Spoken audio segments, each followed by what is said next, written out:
Programme স্টুডিওতে সহকর্মী আরিফ জামালের কাছে যাব। সেখানে নির্বাচনী আলোচনা নিয়ে তার সাথে অতিথি হিসেবে রয়েছেন জেসমিন তুলি, সাবেক নির্বাচন কমিশনার। মাহাথির, ধন্যবাদ আপনাকে। আমার সাথে রয়েছেন নির্বাচন কমিশনের সাবেক অতিরিক্ত সচিব জেসমিন তুলি। তাই তো আপা, যদি আমি ভুল না বলে থাকি? জি। আচ্ছা আপা, আপনাকে স্বাগত জানাচ্ছি প্রথমে আমাদের এই আলোচনায়। আপনি নিশ্চয়ই জানেন যে একটা বহুল প্রত্যাশিত নির্বাচন হয়ে গেল। আপনি নির্বাচন কমিশনের সাবেক একজন অতিরিক্ত সচিব হিসেবে অবসর নিয়েছেন এবং দীর্ঘ সময় সেখানে চাকরি জীবন পার করেছেন, অনেকগুলো নির্বাচন আপনি কভার করেছেন। সার্বিকভাবে যদি বলি, আপনার কাছে এই বহুল প্রত্যাশিত নির্বাচনের সার্বিক পরিবেশটা কেমন ছিল? আপনি কি মূল্যায়ন করবেন? আসলে এই নির্বাচনের ক্ষেত্রটা তৈরি হচ্ছিল কিন্তু 24-এর পর থেকে। 24-এর পর থেকে অনেক দিন ধরে এখানে রাজনৈতিক দল এবং অনেক মত, এটা নির্বাচন নিয়েই আসলে কাজগুলো হচ্ছিল। নির্বাচনের পর সংস্কার করা হলো বেশ কিছু জায়গায়, তারপর নতুন ইলেকশন কমিশন গঠন হলো। তারপর আমার কাছে ইলেকশনের আগে যে চিত্রটা ছিল, বেশ আমার কাছে এবারকার ইলেকশনের চিত্রটা একটু ভিন্ন রকম লেগেছে, যে অন্যবারের মতন ঠিক না। এবার যেমন সংঘর্ষের মাত্রাটা ছিল কম, কিছু কিছু ক্ষেত্রে তো আইন শৃঙ্খলা পরিস্থিতি বেশ উদ্বেগজনকই ছিল, কিছু মব কালচার ছিল এখানে, কিছু হত্যা হয়েছে, যেমন শুরু হলো হাদি হত্যা দিয়ে, এরকম কিছু বড় ঘটনাও যেমন আছে। কিন্তু সাধারণভাবে মানুষকে খুব একটা যে দৌড়ানির পর রাখা, একটু পেরেশানির মধ্যে রাখা, ইলেকশনের আগে যেটা হয় এক পক্ষ প্রতিপক্ষকে যেভাবে করে, এই জিনিসটা ছিলই না। এটা একটা ভালো রাজনীতির দিক। তারপর যখন আমরা তফসিল ঘোষণার পরপর দেখলাম, তফসিল ঘোষণার পর কিন্তু চিত্রটা অনেক অংশই ছিল যে আচরণ বিধিমালার ভঙ্গ, নির্বাচন কমিশন নীরব ছিল, কিছু বলেনি। অনেক এটা নিয়ে অনেকেই কথা বলেছে যে এখানে ইলেকশন কমিশনে বলা উচিত, যারা ইলেকশন করছে তাদের খরচের ব্যাপার আছে, এই খরচগুলোই বা কোথায় যাবে টাকাগুলো, এটা নিয়ে কথাবার্তা বেশ ভালো চলছিল। তারপর যখন প্রচারণার সময় আসলো, প্রথম দিকের প্রচারণা আমার কাছে মনে হয়েছে যে প্রচারণাগুলো ঠিক আগের পুরনো ধাঁচেরই ছিল, এক দল আরেক দলকে দোষারোপের রাজনীতির মধ্যেই ছিল।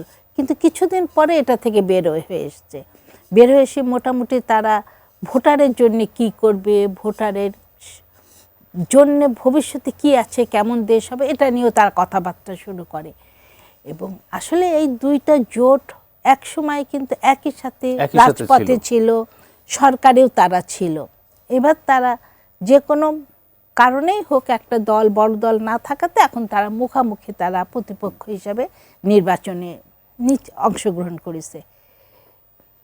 এই সার্বিকভাবে যদি বলি, পরিবেশটা ভালো থাকার জন্য কি এটাও একটা পজিটিভ কারণ ছিল যে এক সময় এই দুইটা দল একই জোটে ছিল, একই সাথে তারা আন্দোলন সংগ্রাম করেছে এবং একই সাথে সরকার পরিচালনা করেছে, সেটাও কি একটা কারণ? এটা একটা কারণ, কিন্তু আরেকটা কারণ, মূল কারণ কিন্তু 24 আমাদের অনেক কিছু শিক্ষা দিয়ে গেছে। কিন্তু এই জীবনে বেশ কতগুলো জীবনের বিনিময় রাজনীতির দল এবং প্রার্থী যারা হয়েছে সবাই সামগ্রিকভাবে তারা দেখেছে দেশে ঠিক ওইভাবে আগের যে প্রচলিত যে রাজনৈতিক ধারা ছিল সেখান থেকে আমরা অনেকটা বের হয়ে আসতে হবে, না হলে যে কোনো সময়ে মানুষ এটার জবাব খুব কঠিনভাবে দেয় এবং তার মূল্য অনেক বেশি দিতে হয়, যে মূল্যটা এখন আওয়ামী লীগকে দিতে হচ্ছে, দলকেও দিতে হয়, মানুষকেও দিতে হয়, তার জীবন দিয়ে দিতে হয়েছে। তা সেই জন্যে আমার মনে হচ্ছে রাজনৈতিক দলগুলো অনেক সতর্কভাবে তাদের এই সমস্ত কর্মকাণ্ডগুলো চলাইছে। এই দুইটা মূল কারণ, প্রথমত 24, দ্বিতীয়ত তারা একসাথে চলাটা যখন প্রতিপক্ষ হয়ে যায় তখন ওই পুরনো একসাথে চলাটা খুব একটা কাজে আসে বলে মনে হয় না আমার কাছে। কিন্তু আদর্শগত দিক থেকেও দুইটা একটু ভিন্ন মাত্রা, যদিও আদর্শ দুই দলের দুই রকম, আদর্শের দিক দিয়েও তারা এক না, কিন্তু রাজনৈতিক কারণে তারা একজোট হয়েছিল একসময়, পুরোপুরি পলিটিক্যাল আদর্শিক কারণে না, রাজনৈতিক কারণে তারা এক হয়েছিল।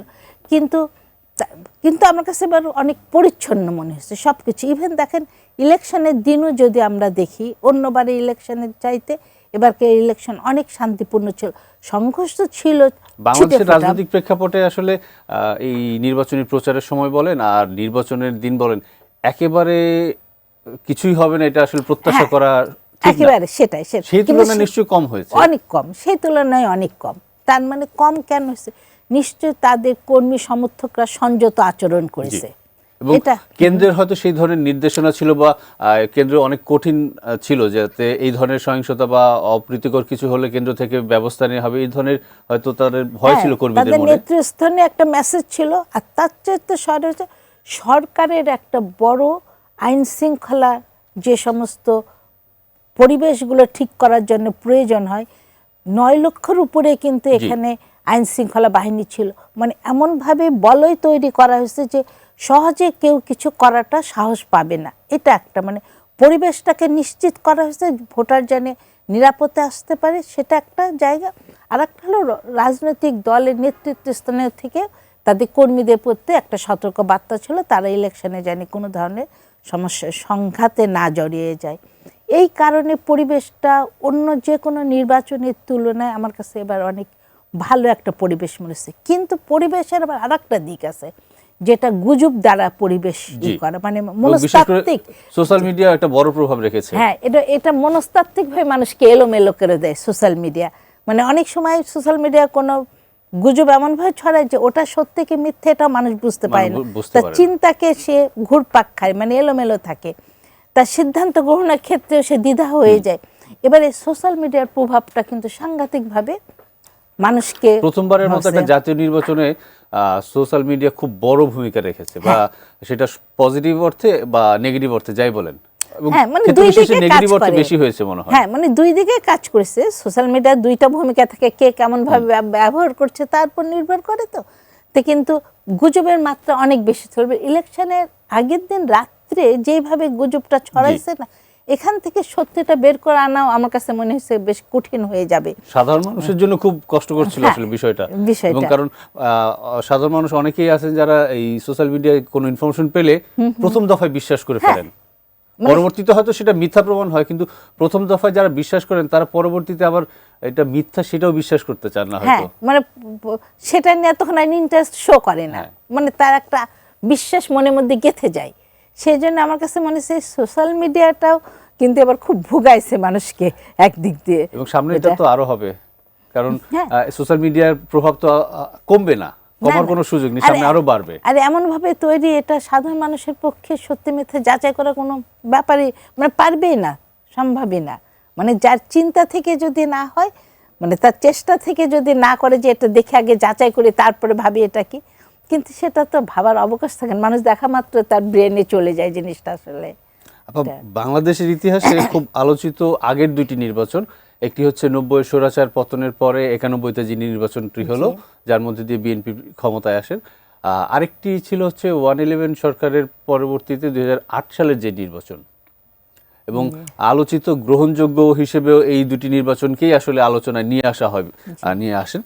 তারপরে এই যে 2026 সালের যে নির্বাচনটি হলো গতকাল, সেই নির্বাচনটি আপনি এই তিনটি নির্বাচনের আসলে তুলনা কিভাবে করবেন বা কোন নির্বাচনকে এগিয়ে রাখবেন সব দিক থেকে? আমি সবসময় আমার দেখা যতগুলো নির্বাচন সবসময় আমি 91-কে এগিয়ে রাখি। 91-এর মধ্যে একটা ভারসাম্য ছিল, একটা শুধু তো নির্বাচনের দিনেই একটা দেশের ভবিষ্যৎ নির্ধারিত হয় তা না, সংসদে আসলে কিভাবে সংসদ কাজ করবে, কতটা শক্তিশালী একটা বিরোধী পক্ষ আছে সংসদে, সব কিছু মিলায়ে কিন্তু একটা পুরো জিনিসটাকে বিশ্লেষণ করলে আমার মনে হয় সেটা ভালো। এবারকার নির্বাচন ভালো, নির্বাচনের দিক দিয়ে আমি বলছি না। এবং 91 নির্বাচনটা ছিল কি, এই জোটগুলো জোটবদ্ধ ছিল এবং তাদের বেশ কিছু কমিটমেন্ট তাদের ছিল একটা এবং রাষ্ট্র পরিচালনার ক্ষেত্রে আমার কাছে মানে খুবই সহনশীল ছিল, খুবই ধৈর্যশীল এবং খুবই বিচারপতি শাহাবুদ্দিনের নেতৃত্বে সেই সরকারটি পরিচালিত হয়েছিল। সেই সরকারটা পরিচালিত হয়েছিল। সব মিলায়ে আমি সবসময় আমার কাছে 91 মনে হয় যেন আমাদের ইতিহাসে বেস্ট আদর্শ নির্বাচন হয়ে আছে। জি জি, আমার কাছে তাই। এইবারের নির্বাচন কমিশন কেমন ভূমিকা পালন করেছে আপনার মনে হয়? নির্বাচনের আগে থেকে শুরু করে প্রচারণা এবং কালকে নির্বাচনের দিন।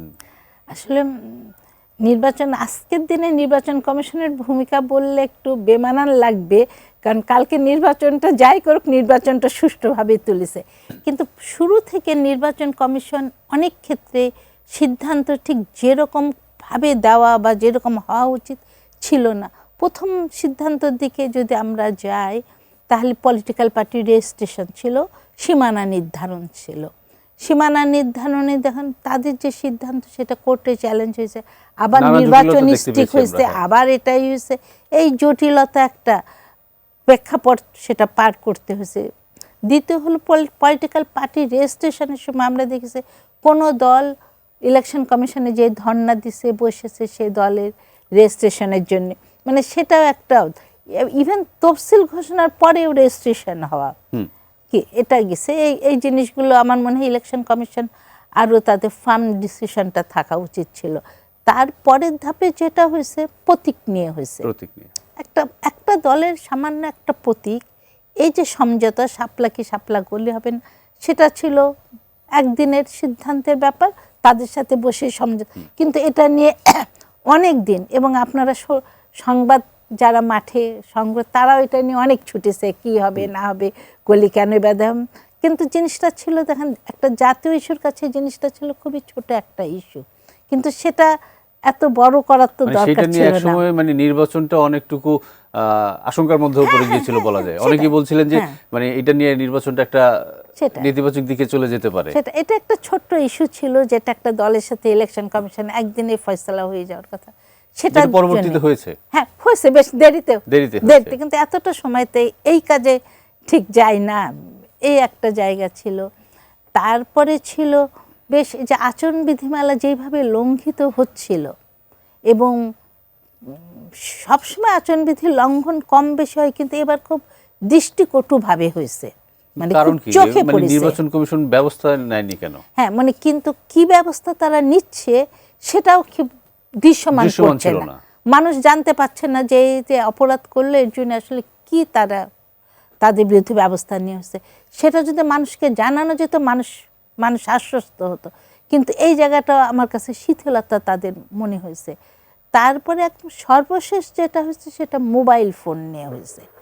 মোবাইল ফোন নিয়ে কেন্দ্রে ঢোকা, সিদ্ধান্ত দেওয়া, সিদ্ধান্ত থেকে পরিবর্তন হয়ে যাওয়া, এই যে সিদ্ধান্তহীনতা, এই যে দ্বিধার মধ্যে পড়ে যাওয়া, এইগুলো খুবই চোখে পড়ার মতন ছিল। এবং নির্বাচন কমিশনের কিন্তু পিছিয়ে আসতে হয়েছে এই সবগুলো ক্ষেত্রেই বলা যায়। হ্যাঁ, সবগুলো ক্ষেত্রে। সীমানা নির্ধারণের ক্ষেত্রে যে বিষয়টি বললেন যে আমরা প্রতি নির্বাচনের আগেই এই বিষয়টি দেখি যে সীমানা পুনর্নির্ধারণ করা হয় এবং সেটা নিয়ে জটিলতা হয়, উচ্চ আদালতে যায়, কখনো নির্বাচন কমিশনের সিদ্ধান্ত বলবৎ থাকে, কখনো নির্বাচন কমিশনের সিদ্ধান্ত থেকে তাদের সরে আসতে হয়। সীমানা নির্ধারণের বিষয়টা আসলে এই নির্বাচনের আগে কেন করা হয়?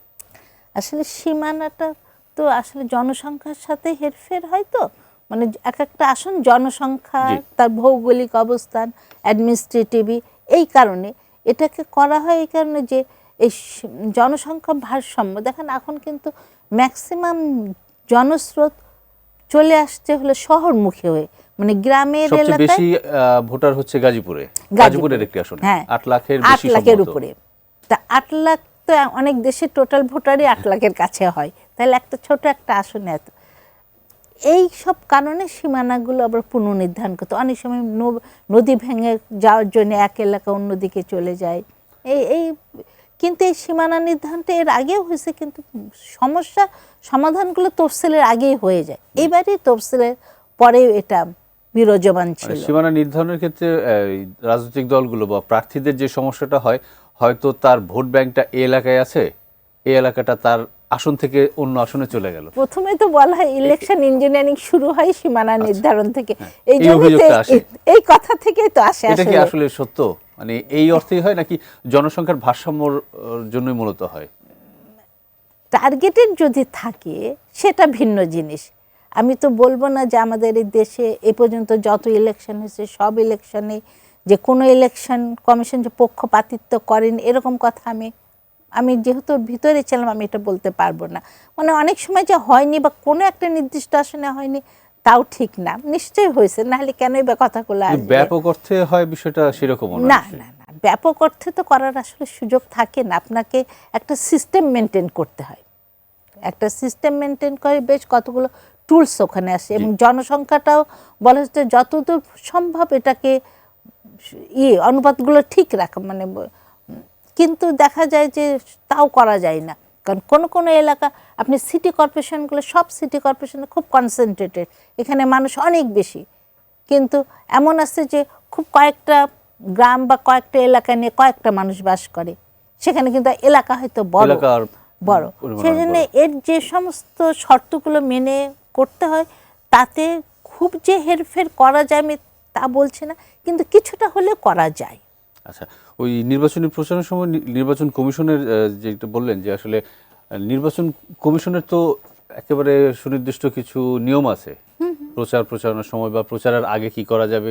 আমরা দেখেছি যে পোস্টার তো এবার ছিল না, কিন্তু আমরা তফসিল ঘোষণার আগেই ঢাকা সহ সারা দেশে সম্ভাব্য প্রার্থীদের পোস্টারে ছেয়ে যেতে দেখেছি, পরবর্তীতে সেই পোস্টারগুলো কিন্তু ওঠেনি। সেইটা কি মানে সেই ব্যাপারে নির্বাচন কমিশন কি কোনো ব্যবস্থা নিতে পারতো না বা কঠোর অবস্থানে যেতে পারতো না? আসলে যখন নির্বাচন আয়োজনের সমস্ত চলছে, তখন পুরো ক্ষমতায় তো নির্বাচন কমিশনের হাতে থাকে, এবং এই শুধু প্রচারণার সাথে, শুধু প্রচারণা, এটার সাথে তো অর্থের লিঙ্ক আছে, টাকা খরচের ব্যাপার আছে, মানুষকে প্রভাবিত করার ব্যাপার আছে। তার মানে নির্বাচনকে ঘুরিয়ে দেওয়ার একটা পন্থা এটা, তাই না? নাহলে তো প্রচারণা লাগতো না, যে বলতো হ্যাঁ তুমি সোশ্যাল মিডিয়ায় যে যেখানে পারো করো, এগুলোই। কিন্তু ইলেকশন কমিশন, আমি সেই জন্য বললাম যে এবার ইলেকশন কমিশন ইলেকশনের আগ পর্যন্ত, ভোট গ্রহণের আগে পর্যন্ত বেশ কিছু সিদ্ধান্ত মানুষকে চিন্তিতই করেছে। আমি বলবো যে কেন এগুলোতে কঠোর হচ্ছে না কমিশন, এই ধরনের প্রশ্ন ছিল। যে মানে নির্বাচনের আগে করতে পারছে না, আদৌ নির্বাচনটা ভালোভাবে করতে পারবে কিনা, এরকম সংখ্যা হয়েছিল কি? এই সংখ্যাটাই ছিল যে ইলেকশনের দিন, কারণ আমরা যে চিত্রগুলো দেখি, বিশেষ করে দলীয় সরকারি, ইভেন যখন একদলীয় নির্বাচন হয়েছে তখনও কিন্তু আমরা সংঘর্ষ রূপ দেখেছি। ইভেন নরসিংদী এলাকা তো ট্যাটা বললম দিয়েও মানুষ নেমে আসে। আমরা সার্বিক বিষয় নিয়ে আবার আলোচনা করব। এই মুহূর্তে আমরা আবার একটু আমাদের নিউজ স্টুডিওতে ফেরত যেতে চাই। মাহাথির, আমরা আলোচনা করছিলাম নির্বাচন কমিশনের সাবেক অতিরিক্ত সচিব জেসমিন টুলির সাথে।